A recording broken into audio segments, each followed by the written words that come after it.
ನಮಸ್ಕಾರ ಎಲ್ರಿಗೂ. ಇವತ್ತೊಂದು ಎಗ್ ಫ್ರೈಡ್ ರೈಸ್ ಮನೆಯಲ್ಲೇ ಯಾವ ರೀತಿ ಮಾಡಿ ತಿನ್ನಬಹುದು ಅಂತ ನಾನಿಲ್ಲಿ ತೋರಿಸ್ಕೊಡ್ತಾ ಇದ್ದೀನಿ. ಯಾವ ಹೋಟೆಲ್ಗಂತೂ ಏನೂ ಕಡಿಮೆ ಇಲ್ಲ ಈ ಎಗ್ ಫ್ರೈಡ್ ರೈಸ್. ಯಾವ ರೆಸ್ಟೋರೆಂಟ್ ಯಾವ ಡಾಬಾಗಿಂತೂ ಏನೂ ಕಡಿಮೆ ಇಲ್ಲ. ಮನೆಯಲ್ಲೇ ಇರುವಂಥ ಪದಾರ್ಥನ ಯೂಸ್ ಮಾಡಿಕೊಂಡು ನಾನಿಲ್ಲಿ ಮಾಡಿ ತೋರಿಸ್ತಾ ಇದ್ದೀನಿ. ಫಸ್ಟಿಗೆ ಒಂದು ಕಡಾಯಿಯಲ್ಲಿ ಸ್ವಲ್ಪ ಎಣ್ಣೆ ಹಾಕ್ಕೊಂಡು ಒಂದು 4 ಎಗ್ಗನ್ನು ಒಡೆದು ಹಾಕ್ಕೋಬೇಕು. ಅದನ್ನು ಚೆನ್ನಾಗಿ ಫ್ರೈ ಮಾಡ್ಕೋಬೇಕು. ಓನ್ಲಿ ಎಗ್ಗನ್ನು ಮಾತ್ರ ಫ್ರೈ ಮಾಡ್ಕೋಬೇಕು, ಏನು ಹಾಕಬಾರ್ದು. ಅದಕ್ಕೆ ಹಾಗೆ ಫ್ರೈ ಮಾಡ್ಕೊಂಡಿದ್ದೀನಿ ನಾನಿಲ್ಲಿ.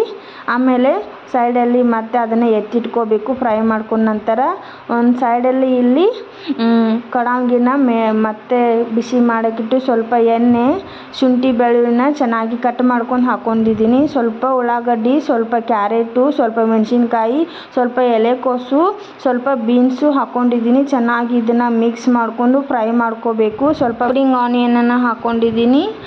ಅದನ್ನು ಹಾಕಿಬಿಟ್ಟು ಚೆನ್ನಾಗಿ ಮಿಕ್ಸ್ ಮಾಡ್ಕೋಬೇಕು. ಅದಕ್ಕೆ ಸ್ವಲ್ಪ ಸಾಲ್ಟ್ ಹಾಕಿ ಇದನ್ನು ಚೆನ್ನಾಗಿ ಫ್ರೈ ಮಾಡ್ಕೋಬೇಕು. ಹಸಿ ವಾಸನೆ ಎಲ್ಲ ಹೋಗೋವರೆಗೂ ಚೆನ್ನಾಗಿ ಇದನ್ನು ಫ್ರೈ ಮಾಡ್ತಾ ಇರಬೇಕು. ಆಮೇಲೆ ಬೇಯಿಸಿಟ್ಕೊಂಡಿರುವಂಥ ಅನ್ನನ ಹಾಕ್ಕೊಂಡಿದ್ದೀನಿ. ಆಮೇಲೆ ಇಲ್ಲಿ ಎಗ್ ಫ್ರೈ ಮಾಡಿ ಇಟ್ಕೊಂಡಿರೋದನ್ನು ಸ್ವಲ್ಪ ಹಾಕ್ಕೊಂಡಿದ್ದೀನಿ ನಾನು, ಎಲ್ಲನೂ ಹಾಕಿದ್ದೀನಿ. ಆಮೇಲೆ ಸ್ವಲ್ಪ ಕೊತ್ತಂಬರಿ ಸೊಪ್ಪು, ಸ್ವಲ್ಪ ಸ್ಪ್ರಿಂಗ್ ಆನಿಯನ್ನು, ಸ್ವಲ್ಪ ಪೆಪ್ಪರ್ ಪೌಡರು, ಒಂದು ಸ್ವಲ್ಪ ಸೋಯಾ ಸಾಸು ಹಾಕ್ಕೊಂಡಿದ್ದೀನಿ. ಚೆನ್ನಾಗಿ ಈ ರೀತಿ ಮಿಕ್ಸ್ ಮಾಡ್ಕೋಬೇಕು. ಇದನ್ನು ಎಲ್ಲ ಕೂಡೋ ರೀತಿಯಲ್ಲಿ ಚೆನ್ನಾಗಿ ಮಿಕ್ಸ್ ಮಾಡ್ಕೋಬೇಕು. ಆಮೇಲೆ ಸ್ವಲ್ಪ ರೆಡ್ ಚಿಲ್ಲಿ ಪೌಡರನ್ನು ಹಾಕ್ಕೊಂಡಿದ್ದೀನಿ. ಲಾಸ್ಟಲ್ಲಿ ಹಾಕ್ಕೋಬೇಕು, ತುಂಬಾ ಟೇಸ್ಟ್ ಕೊಡುತ್ತೆ.